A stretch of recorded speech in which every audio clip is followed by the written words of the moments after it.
Benção, mãe. Deus te abençoe, filho. Gente, olha só. Essa aqui é minha mãe, né, a dona Carmen, e assim, muito legal estar conversando com ela. E por que eu comecei já com a bênção, né?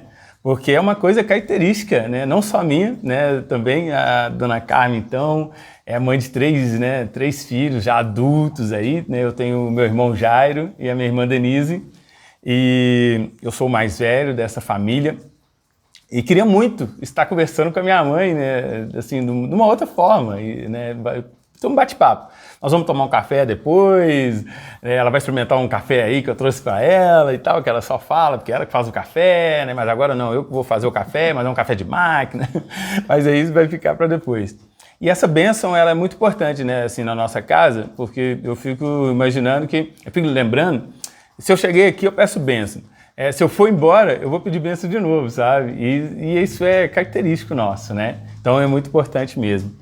Mãe, dentro dessa conversa, para falar sobre autoliderança, das pessoas tomarem, né, alguma decisão da vida, o que seria importante, algumas decisões que nós temos também que são certas, são erradas, falar um pouco de vida. E é muito importante a gente saber como é o ser humano, assim, a gente fala de saber o ser humano na essência, sabe? Sem aquela questão de crachá ou, sei lá, né, uniforme, sabe? Uhum. Mas quem é a pessoa de verdade? E conversando com com empresários, com lideranças e vendo também muitos líderes, né, adultos, pessoas já com mais de 30 anos, 40, 50 anos, sempre quando fala na família, sempre dá um nó na garganta, sabe?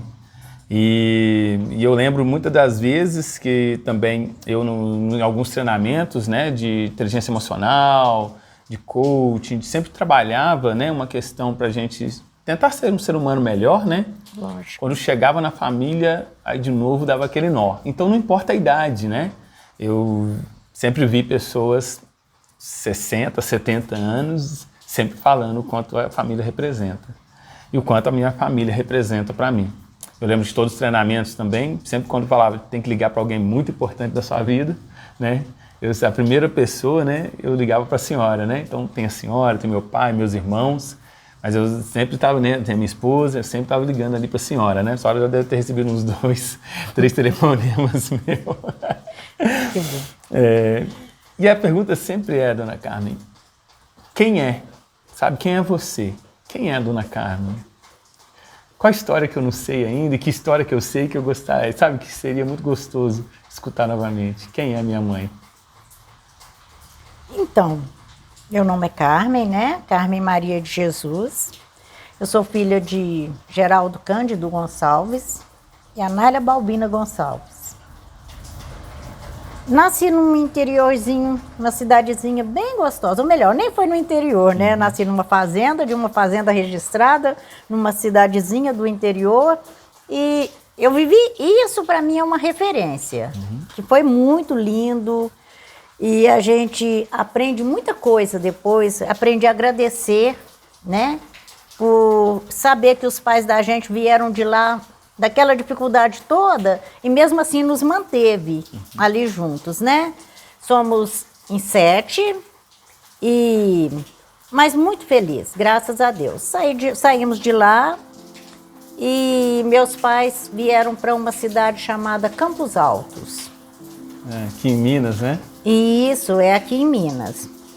E aqui em Campos Altos foi uma época boa, mas uma época difícil. Eu comecei a estudar, minha mãe trabalhava, assim, porque o meu pai tornou-se um alcoólatra. E como alcoólatra, ele destruiu a base da família. Foi muito doloroso também. Minha mãe teve que ir trabalhar e eu ficava em casa sozinha porque eu era pequena. Era eu e meu irmão. E para minha mãe estava sendo muito preocupante porque eu com 6 para 7 anos, 8 anos assim, uma idade muito perigosa para uma criança em casa sozinha, ela me colocou no colégio interno, lá em Campos Altos. O início foi muito difícil, foi doloroso, muito doloroso. Porque eu também não tinha noção porque ela estava me colocando ali. E não foi ruim, não. Mas eu só percebi que não foi ruim hoje, depois de muitos, muitos anos, passando por aquela dificuldade. Hoje eu posso falar com certeza, ela fez o melhor por mim. E eu agradeço imensamente todo o bem que ela fez. A avó Quinquinha. É, mamãe, né? A Anália, chamada ela, tem um apelido de Quiquinha, né? Que nos deixou tem 8 anos. E faz uma falta tremenda. A gente só sabe, assim, poder falar dessas coisas quando acontece na vida da gente. Eu amava muito, estava sempre presente com ela. Eu nunca contava para minha mãe se eu estava triste ou se eu estava alegre. Eu sempre chegava, cantava. Quando eu cantava, ela falava: "O que está acontecendo, minha filha? Você está tão triste hoje?" Era a forma que eu tinha, mas nem todas as horas eu conseguia disfarçar. Mas eu já não contava tudo mais para ela. Ela não tinha estrutura para segurar as pontas, né? Era uma senhorinha já de 90 e tantos anos e era difícil. Mas e assim a gente vai levando. Você me perguntou o que me fez? Não, até quem é a senhora, né? E a senhora trouxe essa história tão, né, da sua vida, desse colégio interno. E aí depois também a senhora falou uma coisa aí muito legal agora, que a minha avó percebeu, né? E eu praticamente assim, não sei se não sabia, né? Mas talvez eu também não dei a real atenção, né? Mas ela como mãe, ela tem esse sentido de saber como que a senhora estava, né? Tinha. Da senhora falar de cantar, né? Cantava. De cantar. E muito alto. Era. Nossa! A senhora queria talvez não escutar essa voz externa? O que era, assim? Não sei, acho que era uma forma que eu tinha de fugir do meu próprio pensamento. Eu tinha que cantar bem alto, assim, estilo assim, agora eu não vou pensar nessa coisa. E era assim que eu conseguia. No dia que eu estava muito triste, eu cantava muito. Já percebi. Muito. Ela já... Ela era perfeita, senhor. Vó Quinquinha. A minha avó Quinquinha, assim, é hilária, assim, né? Hilária, assim, a gente lembrar dela, dos assuntos. E ela é matriarca, né? A gente fala assim, né? A matriarca. Então, ela ia... Eu lembro de um fato muito, assim, forte comigo, que ela sempre me viu, né? Esse neto bagunceiro, esse neto, né? Fanfarrão, né?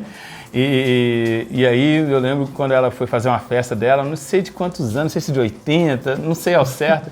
Ela chegou: "Eu quero que você faça a minha festa." Você viu? Ela era autoritária. "Eu quero que você faça a minha festa", né? E aí eu lembro que eu fiquei meio calado, assim, tipo assim, pensando, e ela achou que eu já não ia fazer, né? Aí ela bateu a mão na mesa, assim, sabe? Mas assim, não era brigando, né? Mas ela bateu a mão na mesa, tipo assim: "Você ouviu, né? Você vai fazer minha festa." E aí, tudo bem, nós preparamos uma festa, né? Foi lindo, buscamos fotos, Nossa, a família foi toda lindo. Contribuiu, foi magnífico, assim, ela dançou com meu avô, preparamos uma música para dançar valsa. Lindo demais. Beijaram, né? Assim, a gente zoou, beija na boca, né? Os dois é lindo. Meu avô Raimundo também se foi, né? Foi ano passado, né? Foi. Então ele foi de Covid. E não... Mais uma perda irreparável na nossa vida, Mais né? uma, né? Porque... Mais uma. Um homem assim, né, que nos ensinou tanta coisa, né, nos acompanhou. Foi tanta tão bom, coisa, né? Tão lindo. Mas assim, nós vivemos, né? Graças a Vivemos Deus. muito bem, né? Não temos uma despedida de remorso, né? Não. Temos uma despedida de amor, de alegria, né? De quanto esse homem significou, né, para nós. Todos né? eles. Tanto o tempo que a gente conseguimos, né? Todos os domingos com eles, Sim. ali brincando. Fazíamos o almoço para eles, era uma festa. Tinha dia que falava que estava ruim, comia. Hoje eu não gostei. Mas isso assim, uma risaiada, uma brincadeira, um respeito Sempre, né? maravilhoso. Graças né? a Deus, né? Que bom. Mas vem cá, mãe, me conta uma coisa. Depois que a senhora, assim, porque eu sou de Belo Horizonte, tá, pessoal? Então, minha mãe me teve, né? Teve todos nós, né? Eu e meus irmãos em Belo Horizonte. Mas a senhora falou de Campos Altos. Foi. Como que é essa fase aí? Você ficou em Campos Altos até que idade? Como que é isso? Fiquei em Campos Altos até estilo 16 anos para 17. É aquela coisa, aquela coisa de escola, como que é? De orfanato? Colégio, orfanato, colégio 17 interno. tem que sair, né?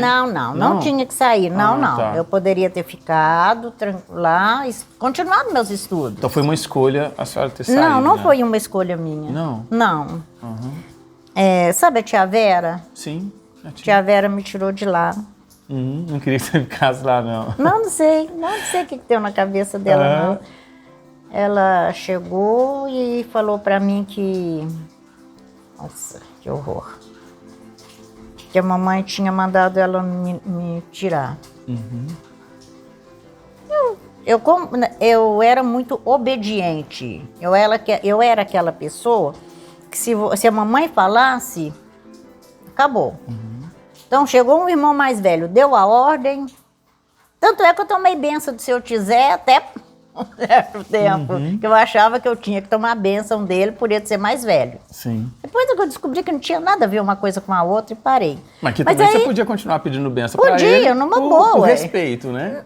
Eu teria que respeitá-lo. Uma vida não seria o suficiente para respeitar o meu irmão. Porque a adolescência dele, a juventude dele, foi trabalhando com a sua avó para cuidar de mim e do Edson. Eu lembro que uma vez a senhora falou que ele assumiu o papel de pai. Não foi Ele, assim, falar dele, já tô entendendo. Falar do meu irmão é tão forte, que é uma saudade. Mas é uma saudade tão grande. Quando eu estou nos meus piores momentos, eu falo com Deus, Deus, por que o Senhor tirou ele? Ele era aquela pessoa que parecia que ele adivinhava quando eu estava sofrendo. Ele estava sempre presente ali comigo. E está. Ele estava presente. Sempre presente comigo. Nossa, era... É só da caçula? Sou. E ele é o irmão mais velho? Não. Não, ele é o irmão mais... Não, era minha tia? Minha tia Vera? Não, ele era o irmão mais velho. Não. Não? Não. Quem é o mais velho? Tia Marta. Tia Marta. Tia Marta, tia Conceição, Certo. Tizé. Tizé é o terceiro, tá bem. Mas o primeiro homem. Aí, ainda mais nós estamos falando o quê, né? Nós estamos falando de 60, 70 anos atrás, né? Isso. Mas ainda esse homem tinha que assumir, né, as responsabilidades da casa, né? Não, ele não teria que assumir. Só que, infelizmente, por falta de sorte, a mamãe precisava de alguém para ajudá-la. Certo. Mas isso também o fez? Fez. Isso construiu o homem que ele foi, né? O homem Senão que ele poderia ter sido outro tipo de homem, né? Então, acho que não existe foi uma bom regra, demais. Né? Não, ele é uma exceção. Ele foi o único que me visitou no colégio. Ele ia lá. Ele ia. Todas as minhas necessidades, tudo que eu precisava era ele. Sempre ele. A mamãe falava com ele, vai fazer isso para ela, compra isso para ela, faz isso para ela. Sabe aquele... foi muito forte, sabe? Então ele para mim...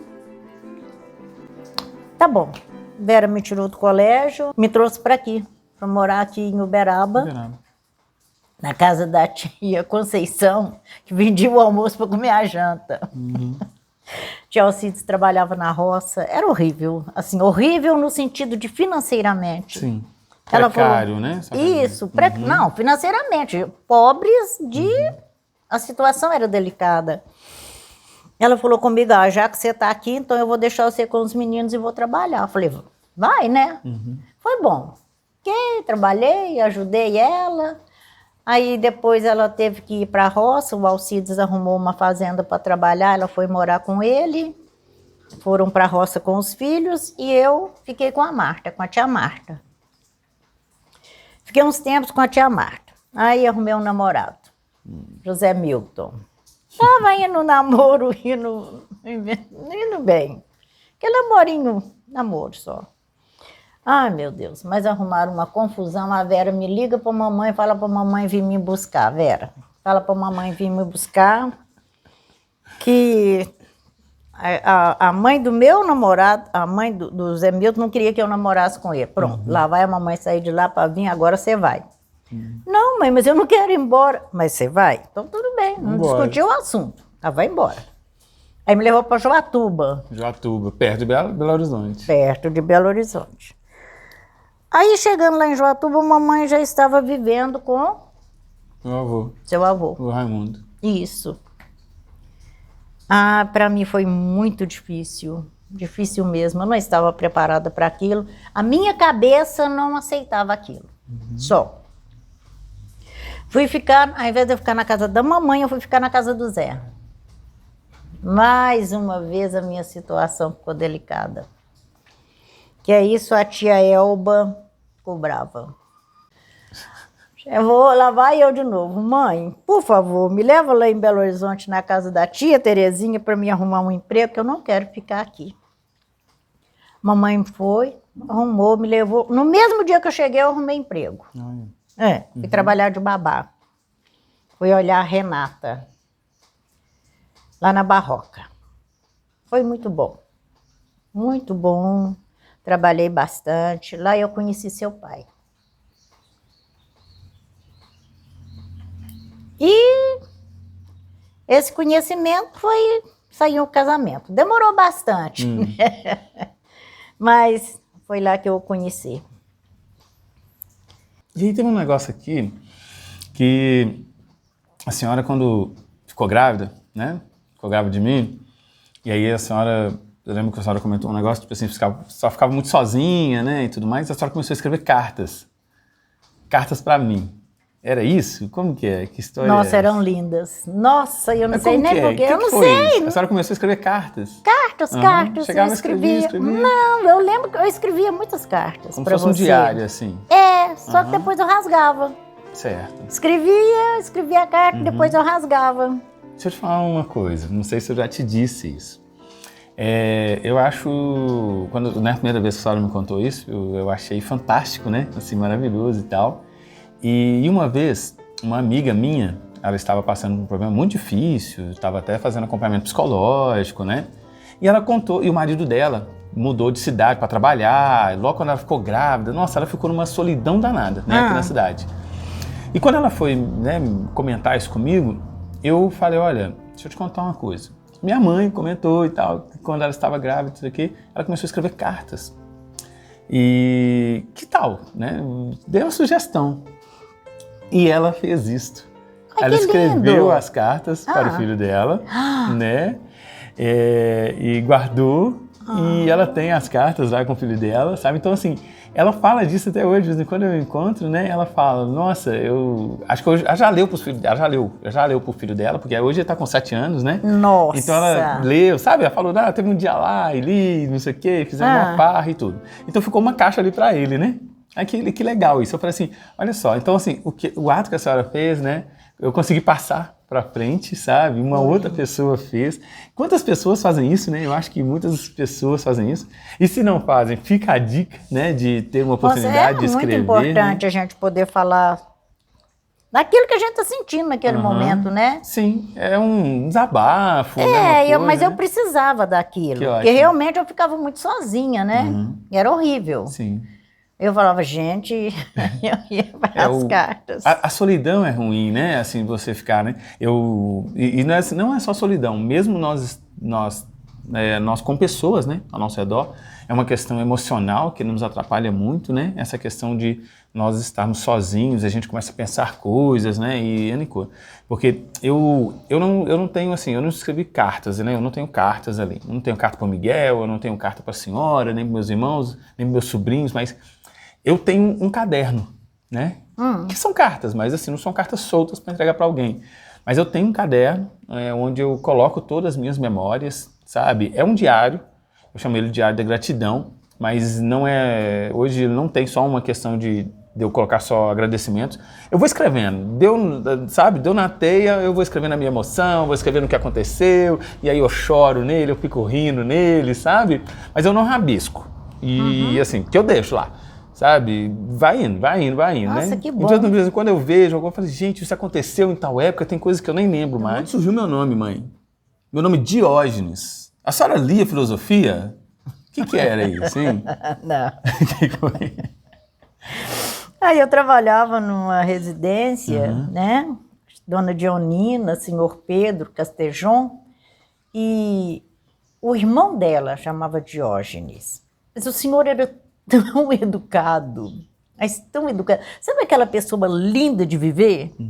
Ele chegava, ele te cumprimentava com um sorriso, ele dava um tapinha assim em você, bom dia, tá tudo bem com você? Nossa, ele era de uma grandeza de espírito, que, nossa, muito bom.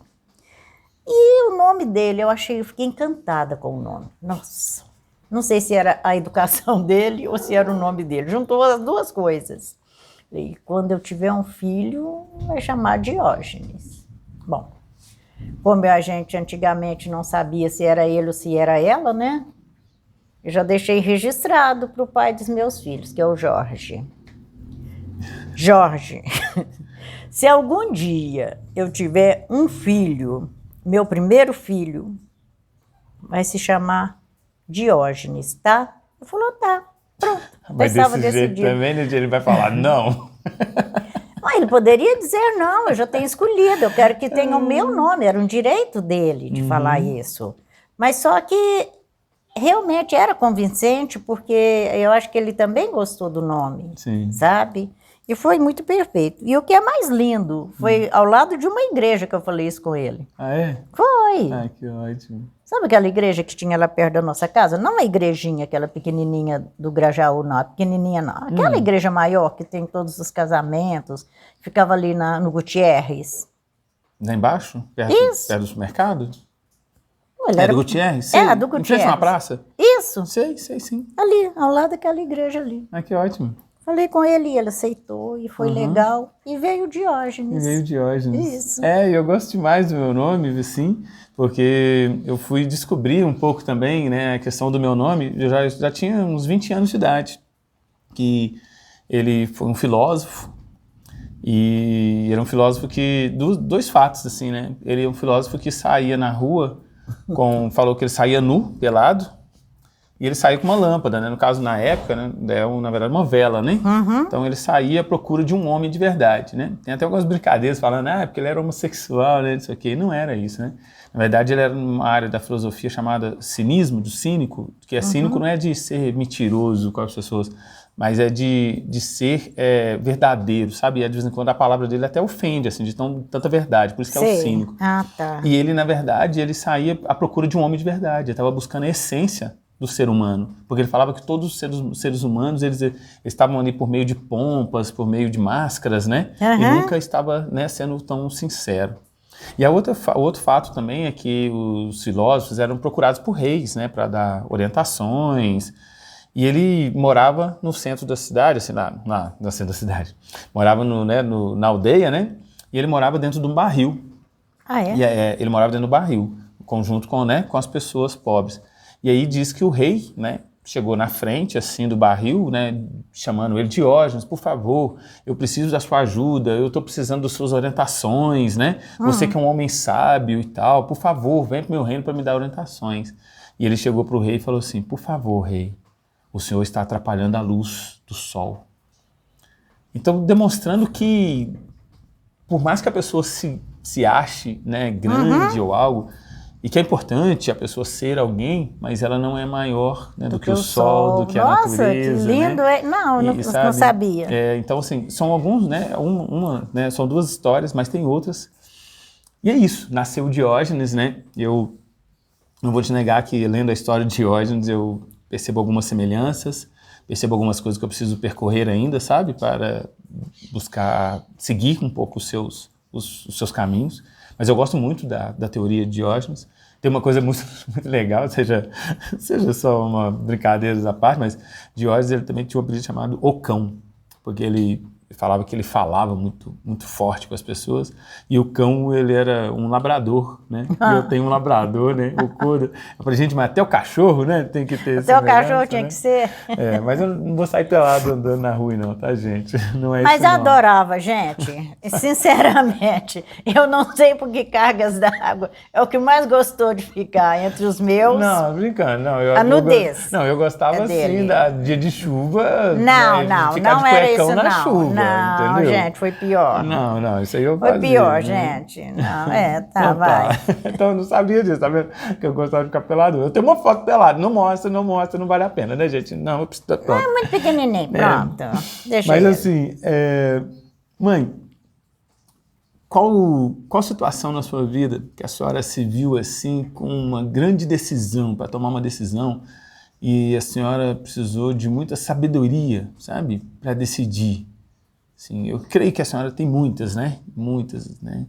Mas me fala uma que a senhora fala, nossa, essa eu precisei de muita sabedoria para tomar a decisão certa, para usar a minha autoliderança e encontrar um caminho, né? Ter um discernimento correto.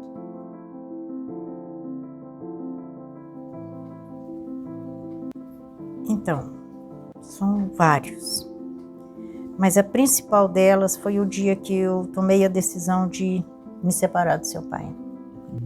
Essa foi uma decisão muito séria, muito dolorosa, porque eu não tinha nada, a não ser os filhos. Nada. Eu não tinha onde morar, não tinha uma profissão, eu não tinha estudado suficiente, não tinha profissão nenhuma. Minha profissão foi profissão de doméstica. Lavava, passava, só era o que eu sabia fazer. E eu precisava de cuidar de 3 filhos e sair da casa do pai dos meus filhos. Porque ele, infelizmente, não tinha estrutura também para sair. E eu tinha uma sogra que tinha problemas de cabeça e tirá-la de lá no momento seria muito doloroso. Ela não tinha estrutura também para sair de lá daquela casa. Ela precisava ficar, então saí eu. Catei os filhos, coloquei do meu lado e vim embora. Morava em Belo Horizonte, abri mão de tudo. Fiquei uns tempos na casa da minha mãe, porque eu não tinha nem dinheiro para pagar aluguel, para ser sincera. E assim, foi essa a atitude mais difícil de todas que eu tive que tomar. Foi abrir mão de tudo e ter que sofrer, preocupada com os meus filhos, que também passaram por muitas dificuldades, até a gente dar um meio que equilibrado, que também demorou bastante. Essa foi uma decisão... Nossa, ela foi grande, ela foi grandiosa na minha vida. Companheira? Em tudo. Em tudo. O que você sente pelos atos dela? Nossa, é uma gratidão eterna. Eterna. Quando eu a vejo assim, que a gente se abraça... Gente, a Eunice é minha irmã de criação. Eu tenho 2. A Eunice e tem a Divanise, que são pessoas assim, eu falo que elas são as minhas verdadeiras irmãs, não desfazendo das outras que eu amo de paixão, de paixão. Então elas são minhas irmãs de sangue, são a Eunice e a Divanise, são as meninas que assim, nossa, meus piores momentos, elas estiveram comigo, muito presente na minha vida. E nos melhores também. Ah, dos melhores também, elas são fantásticas. Você vê, a tia Dia é tão carinhosa, que antes de eu viajar, ela veio aqui me dar um abraço. Foi mesmo? Foi, ela falou, eu vou ir te dar um abraço, eu não vou deixar você viajar sem te dar um abraço, sem te ver, não. Entendeu? Então, assim, são carinhos que a gente guarda pra vida. Sim. E elas foram, assim, fantásticas. A minha mãe, o meu padrasto, que me ofereceram uma casa deles, me ajudaram demais, demais, demais. Gratidão eterna para eles, sabe? E a minha família, cada um fazia o que podia. Do seu jeito, né? E a senhora veio do seu jeito. E a senhora construiu uma casa do nada. Construiu essa casa aqui do zero. Graças a Deus, construí do zero. Não tinha muro, era tudo terra. Tia Eunice, de novo tia Eunice. Nós não tínhamos dinheiro para dar entrada nesse lote. E aí tomaram a decisão. Tomamos a decisão de comprar o lote.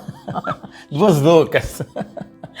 Aí nós pedimos dinheiro emprestado para dar entrada, demos a entrada, pronto. Aí já deu o primeiro passo, né? O primeiro tijolo já estava, né? E daí a gente foi pagando, terminamos de pagar, nós ainda não tínhamos terminado de pagar. Por isso eu construí minha casa nos fundos, que eu falei, se ela quiser, ela constrói a dela na frente, né? Porque era a meia aqui. Então uma se apoiou na outra. Isso, aí eu construí a minha casinha lá atrás, esperando que ela construísse na frente. Ela veio, continuou morando comigo aqui, ficou comigo um tempo, aí até um dia ela virou para mim e falou assim, Carmen, vamos fazer o seguinte, você tem filhos e eu não tenho, então fica com o lote todo para você e você me paga a parte, a metade, do jeito que nós pagamos o lote. O tempo, entendeu? Às vezes eu pagar para ela um salário, eu já pagava meio, já era mais tranquilo. E o tempo que eu desse conta, fosse mais tranquilo. Não, eu tô te falando que ela é... Então tem muita coisa boa nisso aí, né? Nossa, tem coisa boa demais. Criou os 3 filhos aqui também? 3 filhos adultos agora já? Ah, sim, você não, né? Eu não sou adulto, né? Eu sou criança ainda, né? Sou meninão ainda, né? Não, graças a Deus. Então, não, 40... depois que você veio, né, filho? Sim, mas eu com 43 anos agora... Você ter ficado lá em Belo Horizonte, para te falar a verdade, a metade da minha vida estava lá. Eu lembro quando você quebrou o braço, que a sua madrinha me ligava. Nossa, eu não conseguia comer. Eu ia comer, eu lembrava, eu falava, nossa, como é que tá meu filho? E agora? Mas eu não posso ir, eu não tenho como ir. Meu Deus, eu tenho 2 aqui que eu tenho que cuidar. Como que eu faço? Nossa, foi uma fase, filho, que a gente tem que agradecer muito a Deus, muito. Ele ter nos ensinado, nos preparado, sabe? Para conseguir superar. Porque foi muito difícil. Nossa. O dia que ela falou para mim que você estava com rejeição no parafuso, que provavelmente talvez tivesse que amputar seu braço, eu estava amputada antes de você. Eu estava amputada. É muito difícil, filho. Muito difícil. Nossa, mãe nenhuma está preparada para muita coisa, não. Eu acho que quando a gente é mãe, Deus nos dá uma força tão grande, mas tão grande, que a vida é uma verdadeira superação. Eu acho que Deus dá a força que Ele tem, né? Porque é só mãe para realmente ter essa força que, né, possa aguentar. Eu falo que quando Ele faz a mãe, Ele dá para ela ela se torna leoa. A mulher que tem o primeiro filho, você pode ver que ela vira uma leoa. Ela não tem medo, ela briga, Nossa, eu acho lindo demais. Quando eu vejo as mães começar a ficar bravas demais, falo, ai, ó, leoazinha ali, ó, gracinha. Essa teve 3. Eu, 43 graças anos. A Deus. O Jairo, 41. Não é isso? Então, eu me formei, né, em educação, professor de história. Depois fiz algumas outras coisas. Meu irmão formou em engenharia. Também com muito suor, né? Põe suor nisso. Muita persistência, né? Muita perseverança. Graças a Deus, nossa. O homem que eu sempre falei com ele esses dias, eu sou seu fã, sabe? Eu falo que eu sou seu fã, sabe? Eu sou fã dos meus irmãos. Até falei com a minha irmã, né? Vou gravar com a minha irmã. O próximo episódio vai ser com a minha irmã, porque a minha irmã é a caçula. Ela é uma mulher negra, primeira empreendedora da minha família. Não foi nem eu e nem meu irmão. Foi a minha irmã, primeira empreendedora, ainda menor de idade. Ela estava com as decisões na cabeça dela, menor de idade, 16 para 17 anos, com a cabeça despirocada, e aí 18, não sei o quê, depois foi trabalhando para alguém, chegou lá com uma amiga, falou, vamos montar o salão. E montou o salão. E hoje é proprietária desse salão. Tem muito orgulho, sabe? Muito orgulho. Mas eu vou te falar, eu agradeço muito a Deus. Mas muito, muito, muito, muito. Porque o dia que eu percebi que ela tinha os filhos e que ela, mãe, mulher tem que... Ela é o esteio da casa dela. Ela que tem que batalhar, ela tem que saber, ela tem que liderar aquilo ali. Então eu vou prepará-la para cuidar dos filhos. Família é liderança. Família é uma liderança. Precisa organizar isso tudo. Né? Tudo. E organizar a comida, organizar... E precisa, né? e principalmente a mulher, porque a mulher faz tudo isso. Não vou falar que o homem não ajuda, não. Hoje, que ótimo, os homens todos ajudam. Mas a mulher, se acontecer uma separação, o que acontece? Ela assume isso tudo. Ela assume isso tudo. Enquanto que o homem vai dar aquele X que foi estipulado para ele dar. Claro que eu conheço homens maravilhosos. Seu pai foi uma das pessoas maravilhosas. Sim. Ele não deixou de contribuir hora nenhuma. Né? Então o problema do seu pai foi comigo. Sim. Como pai, ele continua sendo uma pessoa fantástica, claro. Que é até hoje. Sim, sim. Não é? É isso mesmo, meu pai. Então, mãe, é isso que nos faz mulher. Então, fala para as mulheres, então, assim, o último... Fala para as mulheres que são líderes, para as mulheres que trabalham, que são líderes de família, para as mulheres talvez também são líderes de família e ainda tem que, né, liderar uma coisa fora, um trabalho, liderar uma empresa. Que mensagem você deixa para essas mulheres que precisam tanto dessa força de leoa para viver o seu dia? Eu diria para todas, bastante luta. Em primeiro lugar, a gente tem que agradecer a Deus, né? E a família. A família é a base de tudo. Os filhos são o nosso bem maior. E por esses filhos, eu acredito que toda mulher vira uma leoa. Ela é capaz de amar, um amor incondicional. E esse amor faz com que a gente, consiga manter a nossa casa, manter a nossa família e manter também o nosso trabalho. É necessário que a gente acredite que tudo que a gente faz com amor e com respeito, a gente vê um grande resultado. A essas grandes mulheres, meus parabéns, viu? E que essa luta de vocês não é em vão.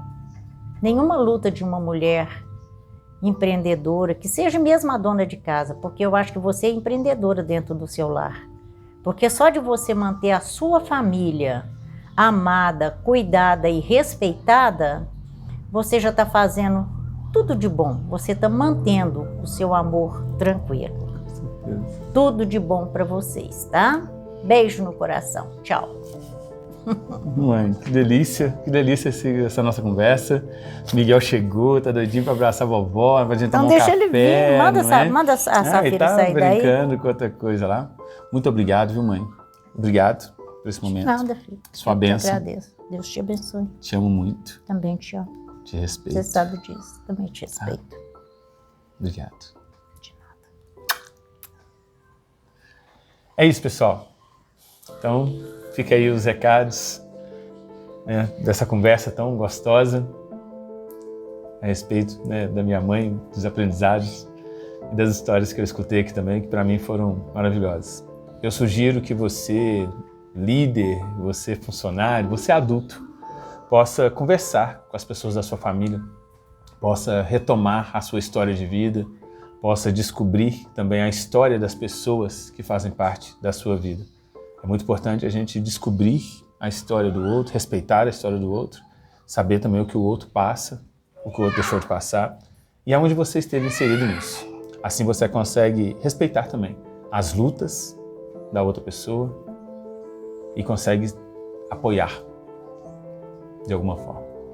Isso te faz bem porque também te liberta. Muitas pessoas ficam presas nessa história e não conseguem dar um passo à frente. Conheça a sua história. Você veio de uma família. Tem gente que está brigado com os pais. Não faça isso. E se tiver, peça perdão. Assim.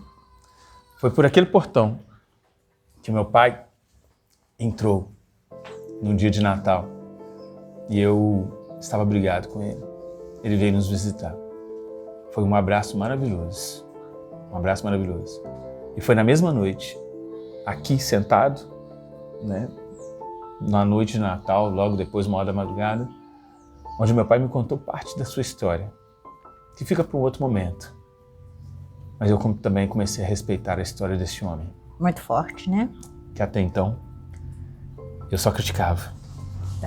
Mas quando a gente conhece a história do outro, a gente começa a respeitar mais o outro, amar mais o outro. E vocês não sabem o tanto que eu sinto o amor do meu pai hoje em dia. Tchau. Nós vamos cuidar dele.